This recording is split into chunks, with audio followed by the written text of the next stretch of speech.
18 जोर content warning वयस्कों के लिए चेतावनी। ये कहानी केवल 18 वर्ष से अधिक आयु के दर्शकों के लिए है। इसमें कुछ दृश्य, भाषा या विषय हो सकते हैं जो बच्चों के लिए उपयुक्त नहीं हैं। कृपया विवेकपूर्वक देखें और सुनें। Senior brother, stop it. You are the villain एक पूरी तरह से काल्पनिक कथा है। इसमें दर्शाए गए सभी पात्र, स्थान और घटनाएं केवल लेखक की कल्पना का परिणाम हैं। इनका किसी भी वास्तविक व्यक्ति, समाज, संस्कृति, धर्म या परंपरा से कोई संबंध नहीं है। इस कहानी का मकसद सिर्फ और सिर्फ मनोरंजन है। हमारा किसी भी व्यक्ति, धर्म, समाज या संस्कृति की भावनाओं को ठेस पहुंचाने का कोई इरादा नहीं है। यदि आपको इस कहानी का कोई हिस्सा असंगत या अनुचित लगे, तो कृपया इसे एक मनोरंजनात्मक और काल्पनिक रचना के रूप में ही लें। इस कहानी का संपूर्ण श्रेय मूल लेखक को जाता है। हम केवल इसे अपनी आवाज, वीडियो और इमेज जनरेशन के माध्यम से प्रस्तुत कर रहे हैं। हमारा समर्थन करें, सपोर्ट अस। अगर आपको ये कहानी पसंद आए और आप हमें आगे और बेहतर कंटेंट बनाने में मदद करना चाहते हैं, तो आप हमें डोनेशन भेजकर सपोर्ट कर सकते हैं। Donation UPI ID description box में है। आपका हर छोटा सा सहयोग हमें और भी बेहतरीन कहानियां लाने की ताकत देता है। त्यानहुआ जेड स्लिप के अनुसार, 6 यांग आध्यात्मिक अग्नि ताइवेई संप्रदाय के पश्चिम में लगभग 1800 ली पर स्थित है। चूंकि इस बार उसे किसी और को साथ लाने की जरूरत नहीं थी, इसलिए फैंग शाओ पूरी गति से उड़ा और कुछ ही घंटों में 500 मील दूर एक बड़े शहर में पहुंच गया। ये देखकर कि भोर हो चुकी है, फैंग शाओ ने थोड़ी देर आराम करने और नाश्ता करने का निर्णय लिया। वास्तव में, फैंग शाओ के स्तर तक पहुंच चुका एक साधक बिना किसी समस्या के 10 दिन या आधा महीना बिना खाए रह सकता है। हालांकि, चूंकि वह अभी तक जन्मजात क्षेत्र की पूर्णता तक नहीं पहुंचा है, इसलिए स्वर्ग और पृथ्वी की आध्यात्मिक ऊर्जा को अवशोषित करने से उसके शरीर की खपत का केवल एक भाग ही पूरा हो सकता है, पूरी नहीं। इसलिए, कभी कभार भोजन करना भी उसके स्वास्थ्य के लिए लाभदायक है। इसके अलावा, भोजन करना जीवन के महान सुखों में से एक है, तो जब उपवास करने की कोई आवश्यकता ही नहीं है तो इस सुख को क्यों त्यागें? जैसे ही फैंग शाओ शहर की सड़कों से गुजरा, लू किंगयुआन भी शहर में आ गया। फैंग शाओ का टेलीपोर्टेशन टोकन उसे 500 मील दूर तक टेलीपोर्ट कर सकता था, लेकिन लोकेशन रैंडम थी। फैंग शाओ ने भी नहीं सोचा था कि लू किंगयुआन इस शहर के आसपास टेलीपोर्ट हो जाएगा। शहर में प्रवेश करने के बाद, लू किंगयुआन किसी से रास्ता पूछने ही वाली थी कि तभी उसने दूरी पर एक परिचित आकृति देखी, जिसे देखकर वह चौंक गई। बड़े भाई फैंग, वह यहाँ क्यों है? लू किंगयुआन को सैकड़ों मील दूर अपने बड़े भाई से मिलकर बहुत खुश होना चाहिए था। लेकिन, ये तथ्य कि वह फैंग शाओ था, उसे थोड़ा दोषी महसूस करा रहा था। कुछ सोचने के बाद, लू किंगयुआन ने फैंग शाओ से मिलना स्थगित करने और उसके पीछे चलने का फैसला किया ताकि देख सके कि वह क्या कर रहा है। अगर फैंग शाओ को किसी चीज की जरूरत हो, तो वह उसकी मदद कर सकती थी और उसकी गलती की भरपाई कर सकती थी। फैंग शाओ को एक रेस्टोरेंट में घुसते देख, लू किंगयुआन ने इधर उधर देखा, पास में एक चायखाना ढूंढा, बैठ गया और यूं ही एक कप चाय का ऑर्डर दे दिया। कुछ ही देर बाद, फैंग शाओ रेस्टोरेंट से निकला और सीधे शहर के पश्चिमी द्वार की ओर चल पड़ा। लू किंगयुआन ने जल्दी से बिल चुकाया और उसके पीछे चल दिया। शहर के द्वार से बाहर निकलते ही, फैंग शाओ ने अनायास ही एक सुनसान जगह ढूंढ ली और अपनी तलवार हवा में लहराने लगा।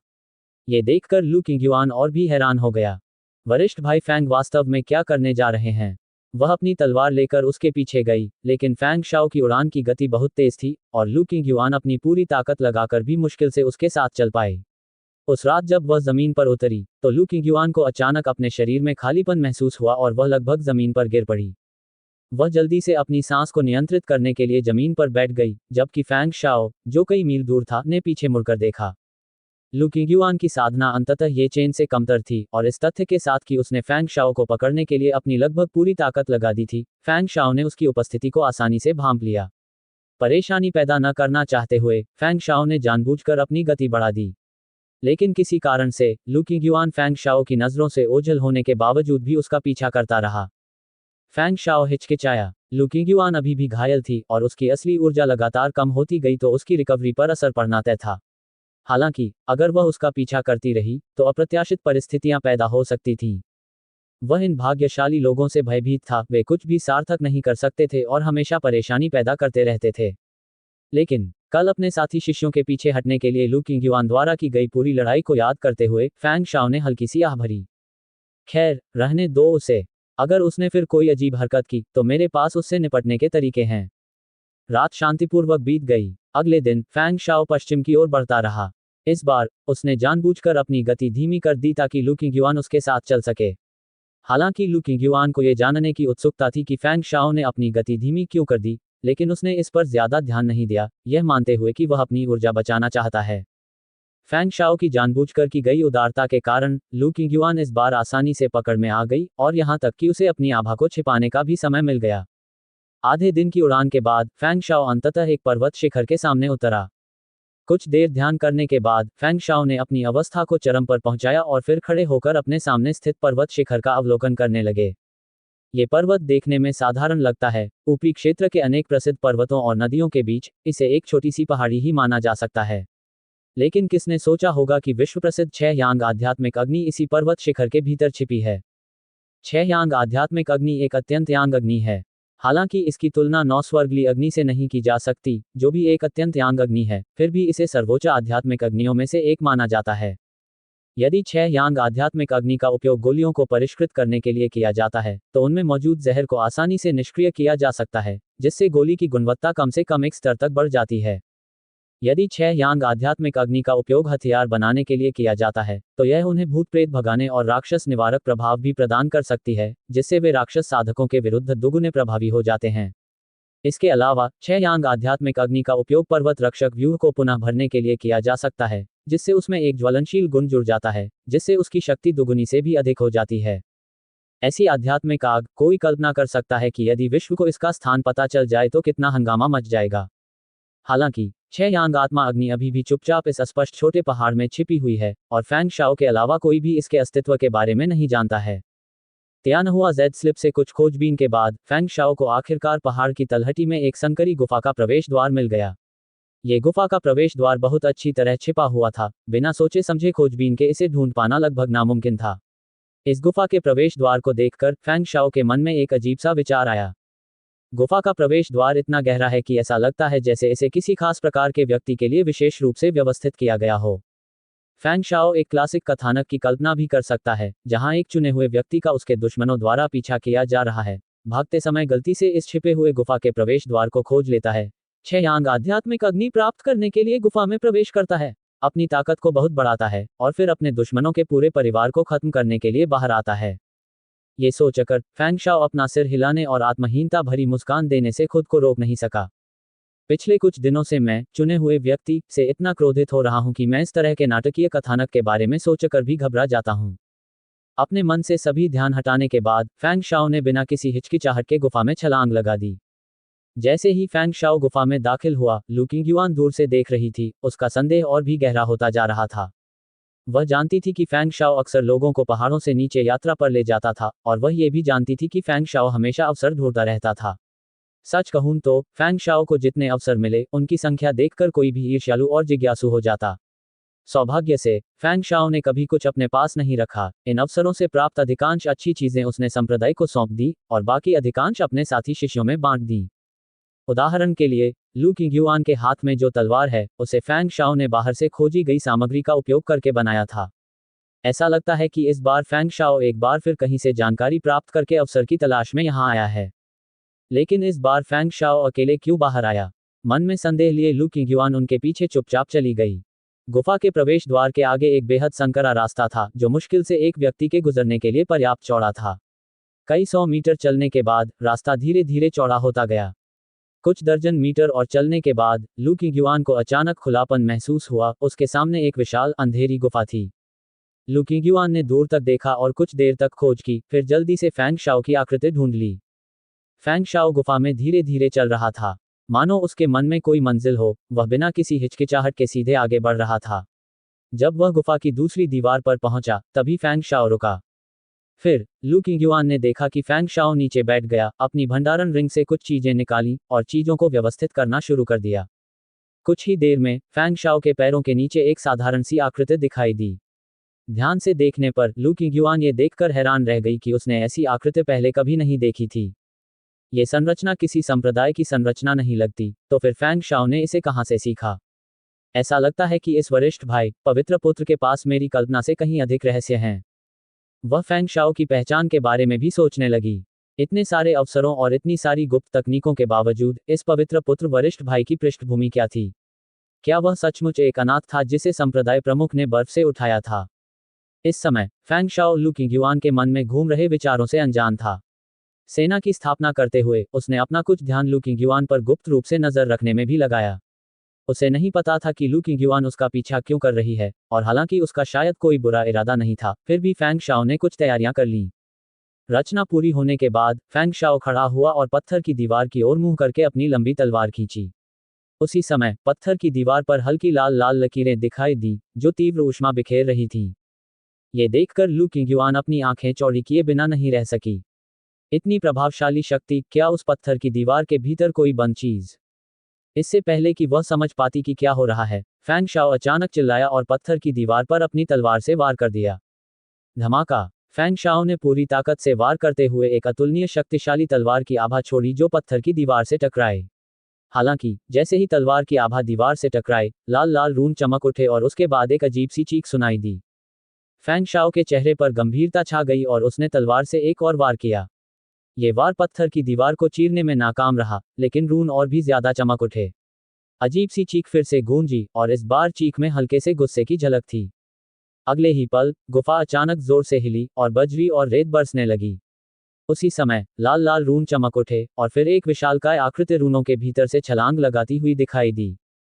फैंग शाओ और लू किंगयुआन ने जब इसे स्पष्ट रूप से देखा तो वे ये जानकर हैरान रह गए कि यह वास्तव में एक विशालकाय अजगर था जो 100 मीटर से भी अधिक लंबा था। अनगिनत वर्षों से खेती कर रहा यह विशालकाय अजगर एक विशाल शरीर वाला था, जिसकी रक्त लाल त्वचा पर हल्के हल्के जटिल आकृतियां थीं।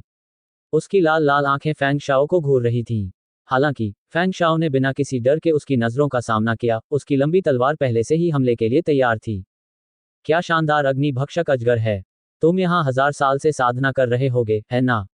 लेकिन मुझे माफ करना, इस बार मुझे 6 यांग आध्यात्मिक अग्नि अपने साथ ले जानी होगी। फैंग शाओ ने शांति से कहा। आगभक्षी अजगर फैंग शाओ की बातें समझ गया, उसकी आंखें असीम हत्या की नीयत से चमक रही थीं। उसने अपना विशाल मुंह खोला और आग की लपटों की एक तेज धारा नीचे की ओर गरजने लगी। धधकती लपटों ने पूरी गुफा को रोशन कर दिया और लू किंगयुआन के सुंदर चेहरे को भी प्रतिबिंबित किया, जो सदमे से भरा था।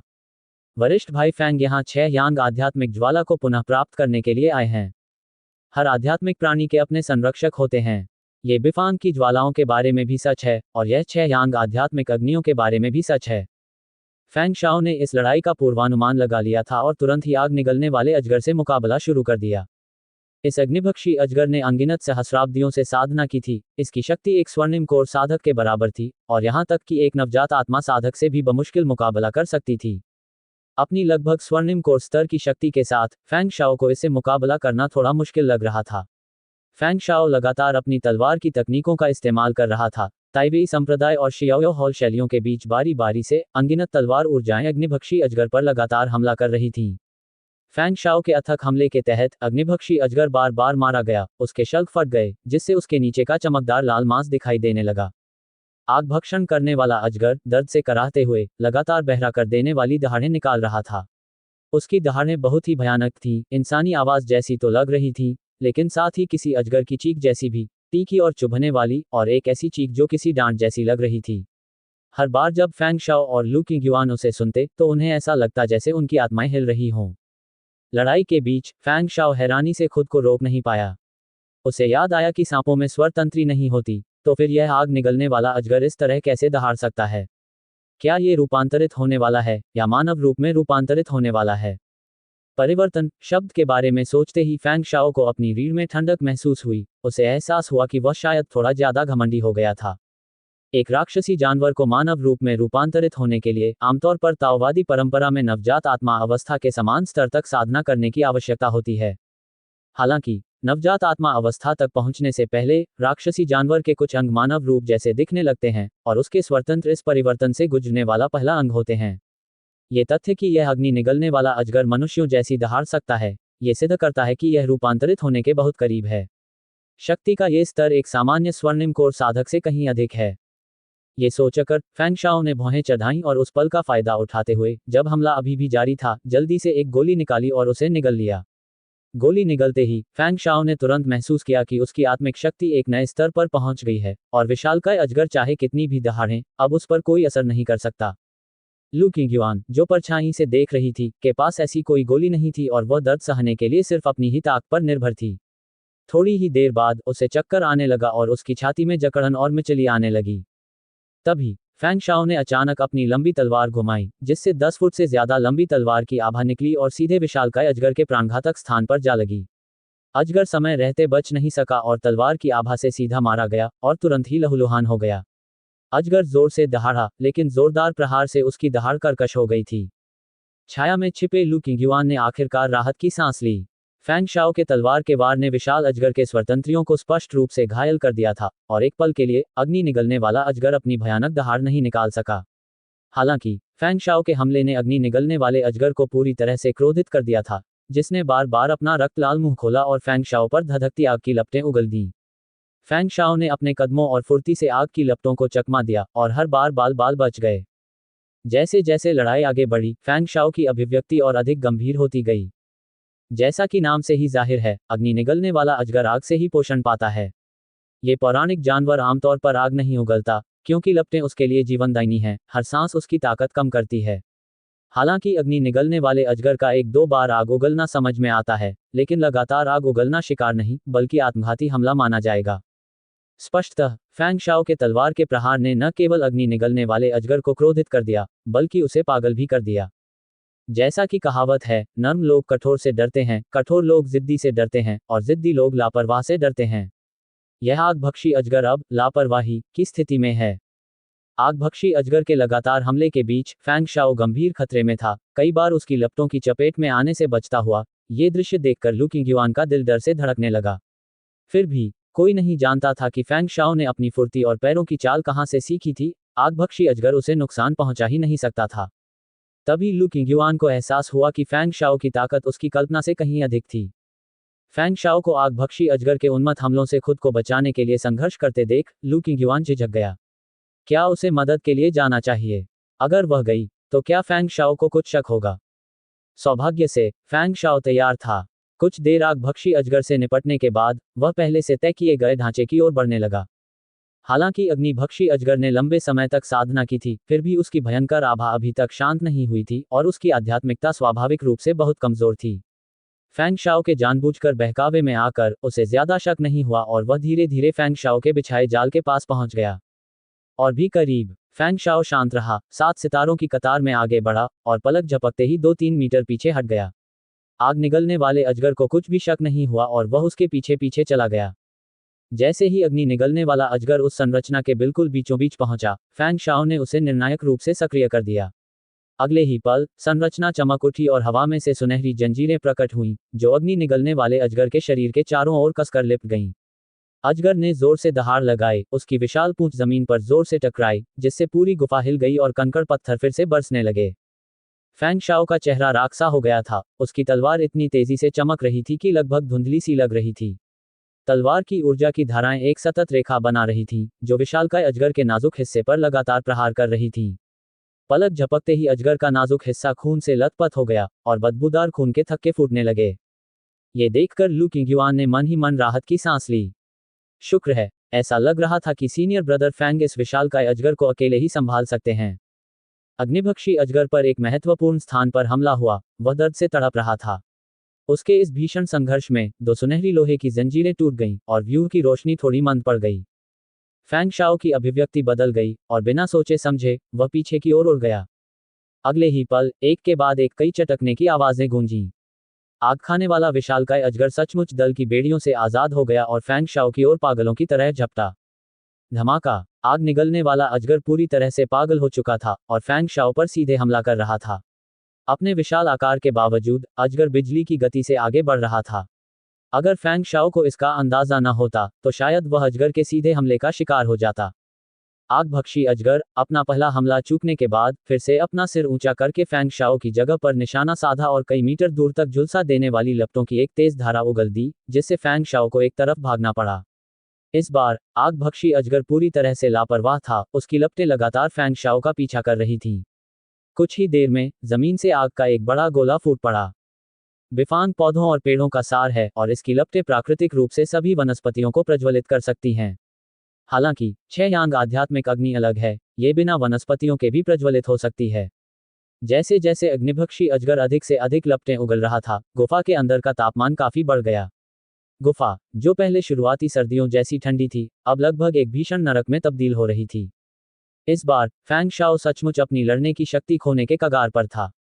जैसे ही फैंग शाओ इस बात पर विचार कर रहा था कि आग निगलने वाले अजगर से कैसे निपटा जाए, अचानक दूर से एक तलवार की आभा उड़ी और आग निगलने वाले अजगर के खून से सने और क्षत विक्षत 7 इंच के निशान पर लगी।